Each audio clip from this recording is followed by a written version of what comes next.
What improved your life so much, you wished you did sooner? I stopped living my life just waiting for the weekend. When you work 5 days a week and are just 2 off, it's not good to be always waiting for those 2 days. You can plan something meaningful or fun every day, even if it's just a small thing. Edit. Whoa, thanks for all the awards. I'm glad others have found this comment helpful. This is a good one, but hard to do for some people. I'm up at 4:30 a.m. to get ready for work and don't get home till 6 p.m. That gives me 3-ish hours to eat dinner, shower and unwind before I need to go to bed. Unfortunately, I spend my entire week looking forward to the weekend. Same. Plus my micromanaging thus sucks all possible joy out of the workday. We can't even drink coffee until our lunch break, and God forbid you have to use the bathroom while on the clock. Weekends are what I live for these days. This is actually a life hack. Trust me, life is a marathon, not a sprint, and you must find a way to enjoy every day. At the end of the day you should say it was a great day or day well spent. I had someone tell me, life is a marathon not a sprint, but the better advice I got was, life is not a race at all. It's more like river rafting, and the point is that you're there with people you love spending time with and you're enjoying your surroundings together. Of course there's rapids sometimes and still waters sometimes, and usually you know where you're going to end up, but it's about the experience, not the destination. To talk about my depression, don't be too afraid to seek for help. Flossing. Actually, I use a water pick now. Now my hygiene and cleaning visits are a breeze, and I haven't had a cavity in years. Also, periodontitis is strongly linked to a whole host of diseases like dementia and heart diseases. I guess flossing is a hugely underrated health intervention. On a similar note, flossing before brushing. I used to brush, then floss, but flossing then brushing is definitely the way. It allows you to get a better brush in between your teeth since any food particles should out. Learned Spanish. Now I have a lot of amazing Latino friends and I got a lot of great gigs and opportunities because of it. I came here to say this: learning Spanish has changed my life. I have friends all over the world now. I'm going to Europe for the first time this year. I feel like the world has opened up for me. Now I'm back in school learning how to teach English to Spanish speakers, and I'm learning French. Plus it was a huge confidence booster. Not everyone can afford this, but moving closer to work. My commute went from 45 miserable minutes and traffic glaring in hatred at the tail lights in front of me to a pleasant 15-minute bike ride. I got an hour of free time every day and better health. Pandemic did me a solid on this one. Lost my job of 20 years due to it. 2 hours of commuting every day, which had just risen to 3 hours. Took a year off and found a perfect job round the corner from my house, 4 minutes walk. Absolute game changer. Took a 20% pay cut, but we sold my commuting car, and with the price of fuel what it is, we're actually considerably better off. The 3 hours saved commuting means extra time with my wife and kids. I'm very happy. A 20% pay cut, but you are also getting 20% of your time back, assuming 8 hours workday plus 2h commute plus saving money on travel costs. Just before I got a boot I was leaving at about 6:30 a.m. and home at 5:30 p.m. Now I leave at 8:25 a.m. and home at 4:20 p.m., plus home at lunchtime. It feels shitty saying it, as I know many were not as lucky, but the pandemic changed my life significantly for the better. It's amazing what a break in your standard routine and some time off and you were able to plan your life better. You were running on fumes for your real life before, as you were always on the road or at work. Dude, I've been a full-time, 50 hours a week, Lyft driver for over 2 years, and I just got a WFH with great starting everything, and I couldn't be happier. I still got to drive for a couple weeks, but I'm done with the road. Got a proper diagnosis. I think a lot of people that for years questioned themselves what's wrong with me, when they finally got diagnosed, it's a big relief and changes a lot in a better way. Me too. Getting diagnosed with ADHD at 36 and then following through on treating it was one of the best things I could have done for myself in the middle of the pandemic. I didn't even realize that I was doing a lot of things in my life on hard mode. Bachelor degree at 47 years old, master degree at 50 years old, doubled my salary in 4 years, from just getting by to on track for retiring at 60.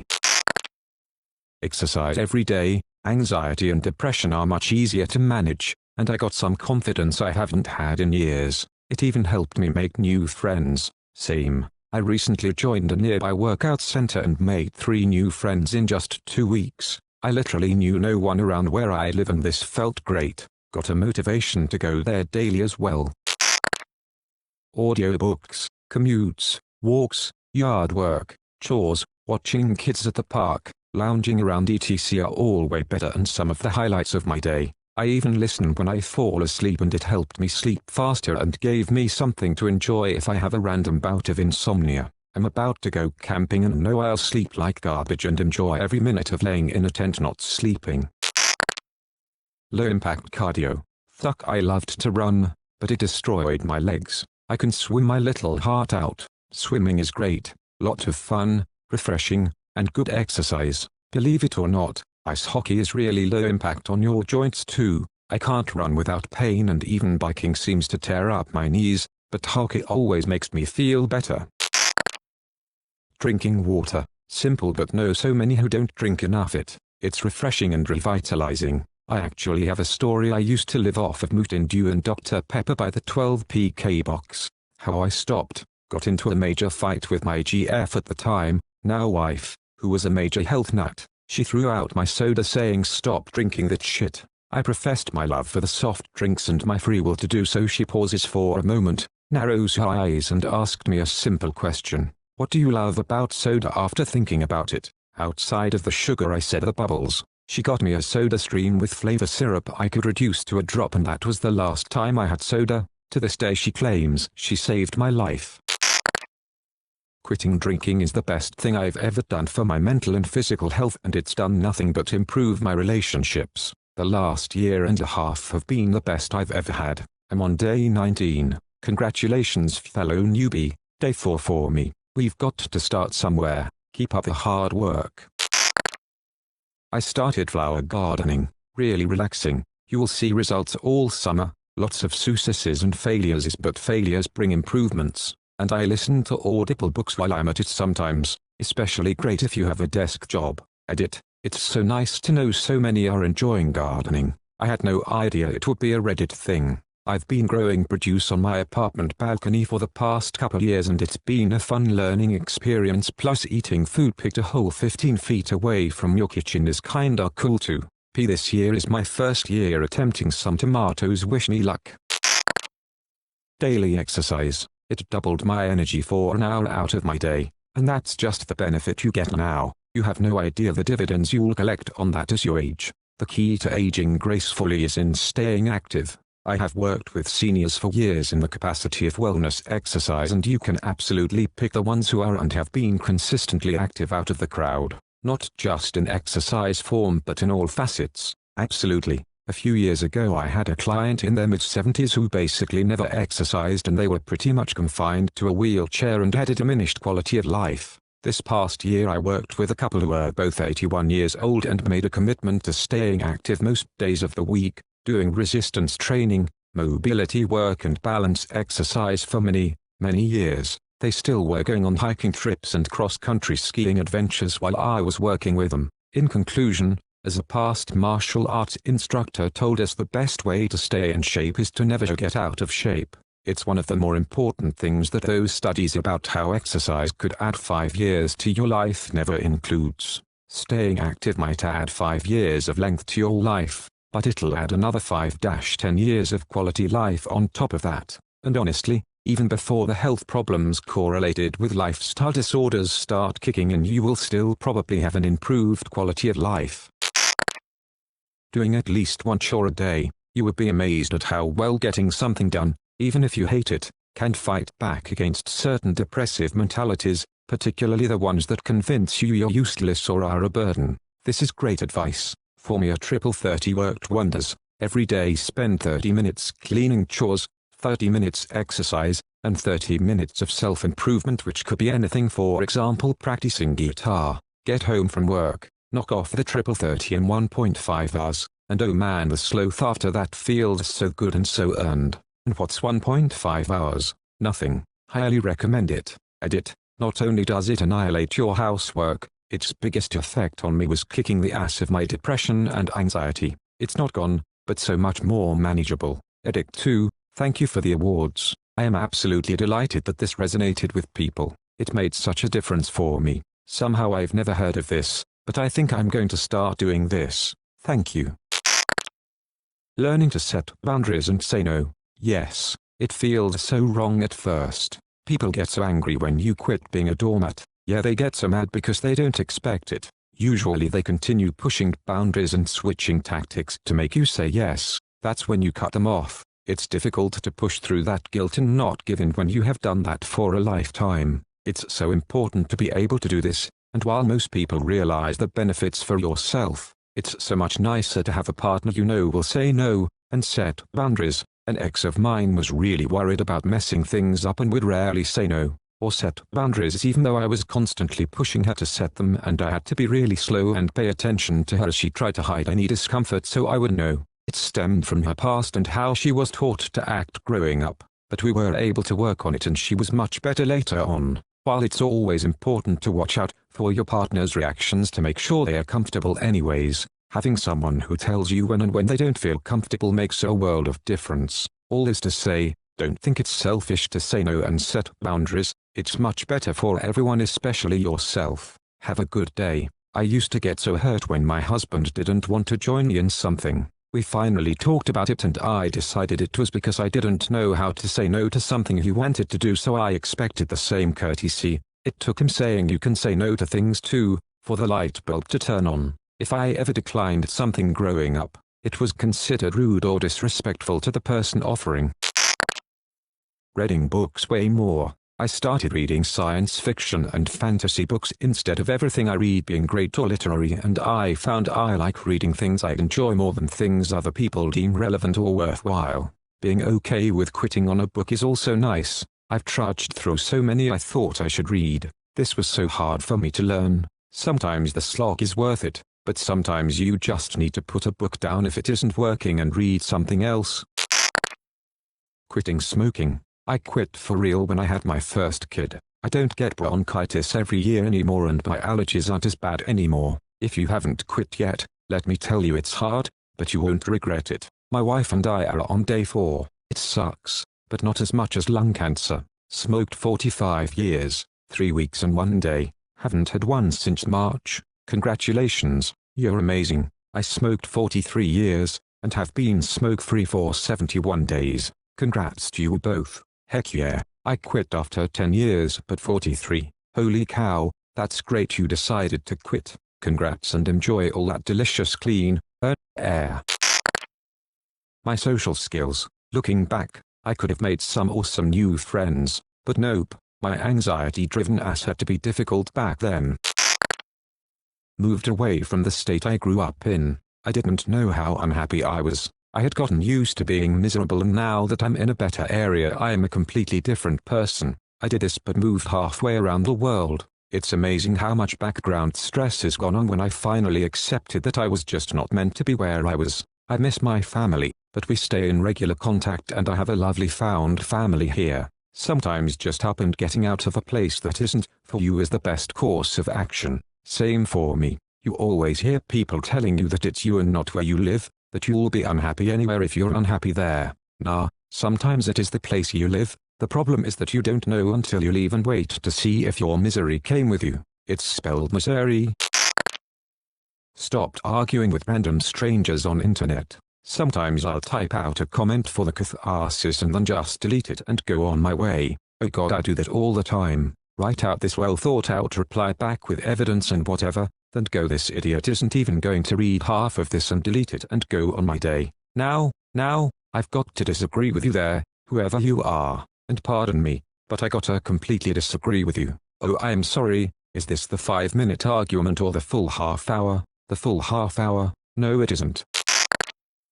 I did fencing in college and after that I just couldn't make it work with my school and work schedule. 15 years later, I found a club and started doing it again. I hate every other sport and exercising just to exercise is unpleasant and boring. This is the only one for me and I needed something to make me active. Finding a good local club in your weapon of choice is so hard though. Walking. I've got stamina again. Edit. Thanks for the award, kind stranger. Walking every day is one of the best things I've done for myself. It's a stress relief, and has helped to maintain or lose weight. Plus this is something I can keep doing into old age provided I have the mobility. Learning how to do everything myself. Car issue? Look it up. Fix my fence? Look it up. Just do it all myself. Replace valves? Look it up. If they don't find you handsome, they should at least find you handy. I started viewing things as potential experiences rather than just opportunities for achievement. Before that, for example, if I took a class then I was only focused on the grade. If I couldn't get a good grade, I didn't like the class. Heck, I wouldn't even start a book if I thought it might be too hard or too long and I might not finish it. Then I realized the purpose of classes, and books and other things, was to learn, and that hard ones were likely the ones I learned the most from. Even if I didn't get the best grade, I started doing all sorts of stuff with the idea that I just wanted the experience. Even if I was the worst one out there, who cares? I wasn't there for the achievement, I wanted to learn things. This works socially as well, and I started taking way more risks, telling myself that, at the very least, it would be a learning experience. I saw a saying once, it's only a failure if you stop trying, otherwise, it's an experiment. I love it. A good quote goes something along the lines of, to be good at something you have to be brave enough to suck at it for a while. Not sure if that's something someone famous says, but it's what I tell young people, even old people. The great philosopher Jake the Dog once said, sucking at something is the first step to being kinda good at something. Adventure Time really dropped a lot of wisdom on us for being a kids show, huh? Riding my bike at least an hour a day. Seriously, if you haven't ridden a bike in a while, it's just fun.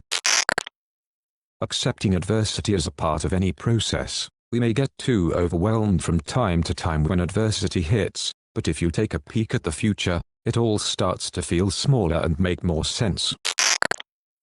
Listening to the sound of rain to fall asleep. Yes, absolutely. Finding the right therapist. Been in since I was 9, and found the right one at 23. It's only been maybe 6 months, but I've already unpacked so much more trauma in that small time than I did all the other years wasted in therapy. No one has said it yet, but laser eye surgery, best money I've ever spent. Had mine a month ago. Well, annoying for the first 2 weeks or so, but definitely worth it. So freeing, not scrabbling around for my glasses first thing. My only complaint about my eye surgery is that for about 2-3 weeks after, my vision was like a hawk. Unfucking real far-sighted clarity. I spent time outside just looking far away at leaves, but then it kinda settled, I guess, and, while I'm still very happy with vision quality and no longer need correction, it felt so great having that perfect crisp sight. I get that feeling whenever I get a new pair of glasses or contacts. I always told my dad it was like someone was holding my eyelids so they'd stay peeled open, lol. I begrudgingly started lifting weights when I was 30 due to some back pain that caused me to barely be able to get out of my office chair. I forced myself to go for a few weeks, then I started looking forward to going to the gym. Then after a while I became a total gym rat meathead. I wish I had started lifting when I was a teenager. Not only did it cure my back pain, but I lost weight, look and feel much better, and the doctor says all my health indicators are spot on now, as I am in my 40s, and in addition it's like a hobby for me now that I tinker with and socialize with other people who are into the same thing, etc. Trying to be more positive in general. This is such a big one. Being negative is a bad habit like any other, easy to fall into, hard to break. People, including me, at one time, somehow think it makes them seem smarter, or deeper, or insulates them from disappointment, but it just makes you drag to be around. Being a cynic isn't sophisticated.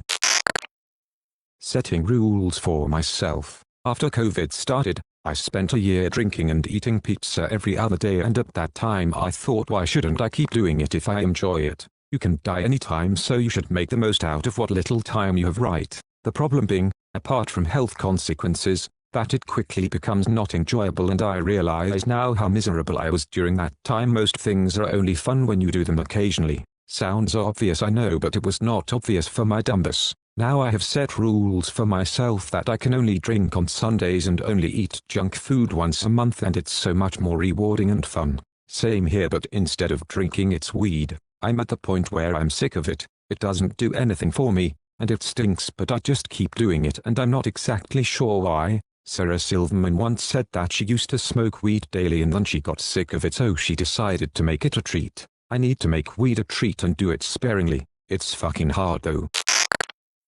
Meeting my wife. That woman fills my heart in ways words can't describe. It just can't be too much sooner, because then I wouldn't have my awesome stepsons. This is so wholesome and sweet. As someone about to go through a breakup, I love hearing stories like this. I just assume I'll never find someone better. I hope you guys enjoyed the video. Subscribe for more content like this. Also, make sure to like, comment and share the video.